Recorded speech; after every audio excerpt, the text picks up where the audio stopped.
അജ്ഞാത വാഹനമിടിച്ചുള്ള മകന്റെ മരണം ഒരു കുടുംബത്തിന്റെ ആകെ പ്രതീക്ഷകളെയാണ് തകർത്തത്. മകന്റെ അകാല മരണത്തിന്റെ വേദനയിൽ 2 വർഷങ്ങൾക്കിപ്പുറം ആ പിതാവും മരിച്ചു. വർഷങ്ങളൊക്കെ ഈ കേസ് അന്വേഷിച്ചിട്ടും ഇടിച്ചിട്ട വാഹനം ഏതാണെന്ന് കണ്ടെത്താൻ ഇതുവരെ ആയിട്ടില്ല. നഷ്ടപരിഹാരം പോലും ലഭിക്കാതെ കോടതികൾ കയറിയിറങ്ങുകയാണ് കണ്ണൂർ മയിൽ സ്വദേശിനിയായ നളിനി. ഇന്നും മോനെ പോലെ നോക്കിയിട്ടാണ് ഞാൻ അതിന് കഴിയുന്നത്. ഇപ്പോൾ പിന്നെ ഞാൻ മരിക്കുന്നവരെ അത് ഇവിടെ നിന്നോട്ടെ, പിന്നെ എന്തെങ്കിലും ചെയ്തോട്ടെ എന്ന് ഞാനും വിചാരിച്ചു.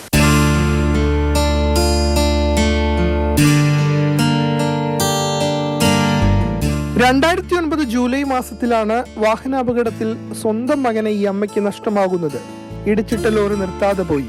കണ്ണൂർ പള്ളിക്കുളത്ത് വെച്ചായിരുന്നു അപകടം. 23 വയസ്സ് മാത്രമായിരുന്നു മകൻ രജിൻ എന്ന പ്രായം. ഗൾഫിലേക്ക് പോകാനായി തയ്യാറെടുക്കവെയാണ് പാഞ്ഞെത്തിയ ലോറി ജീവനെടുത്തത്. പോകാൻ വേണ്ടി എല്ലാം റെഡിയായി, ഡ്രസ്സെല്ലാം തുന്നി പെട്ടിയെല്ലാം നിറച്ചാക്കി എല്ലാം എടുത്ത് വെച്ചതാണ്. ഇപ്പം അതെല്ലാം ഇവിടെ എൻ്റെ മേലെ തന്നെ എല്ലാം വെച്ചിട്ട് ഒന്നും കളയാണ്ട് മോനെ പോലെ നോക്കിയിട്ടാണ് ഞാൻ അതിന് കഴിയുന്നത്. ഇപ്പോൾ പിന്നെ ഞാൻ മരിക്കുന്നവരെ അത് ഇവിടെ നിന്നോട്ടെ, പിന്നെ എന്തെങ്കിലും ചെയ്തോട്ടെ എന്ന് ഞാനും വിചാരിച്ചു. ആദ്യം വളപട്ടണം പോലീസ്, പിന്നെ മയ്യിൽ പോലീസ്.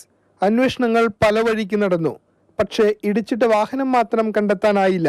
ഒടുവിൽ 2 വർഷങ്ങൾക്കിപ്പുറം സ്വന്തം ഭർത്താവിനെയും ഈ അമ്മയ്ക്ക് നഷ്ടമായി. അപകടം നടന്ന് 15 വർഷമായി.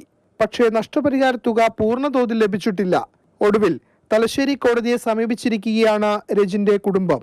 പോലീസ് സ്റ്റേഷനിൽ ഇതെല്ലാം കൊടുത്ത് കൊണ്ടുപോയിട്ട് നമ്മൾ പറയെല്ലാം ചെയ്തിന്. പിന്നെ കണ്ടുപിടിക്കണം എന്നും പറഞ്ഞ് പരാതി കൊടുത്ത് എന്നിട്ടോ കണ്ടുപിടിക്കാന്ന് പറഞ്ഞിട്ട് കുറേ കാലം ഉരുട്ടി. 2 കൊല്ലം നമ്മൾ പോലീസ് സ്റ്റേഷനിൽ കയറി ഇറങ്ങുകയും ചെയ്തിന്. ഒരൊറ്റ കാര്യം മാത്രമാണ് മകന്റെ അനുഭവത്തിൽ നിന്നും ഈ അമ്മയ്ക്ക് പറയാനുള്ളത്. പിന്നെ ആരായാലും ഒരു ഇങ്ങനെ വീണ് ഒരു ദാരുണമായി കിടക്കുന്ന കണ്ടാൽ അവർ ഒന്ന് ഹോസ്പിറ്റലിൽ എത്തിക്കേണ്ട ഒരു മര്യാദ അവർ കാണിക്കേണ്ടതല്ലേ. നഷ്ടപ്പെടലിന്റെ വേദന അത്രയേറെ വലുതാണ്. മാതൃഭൂമി ന്യൂസ്, കണ്ണൂർ.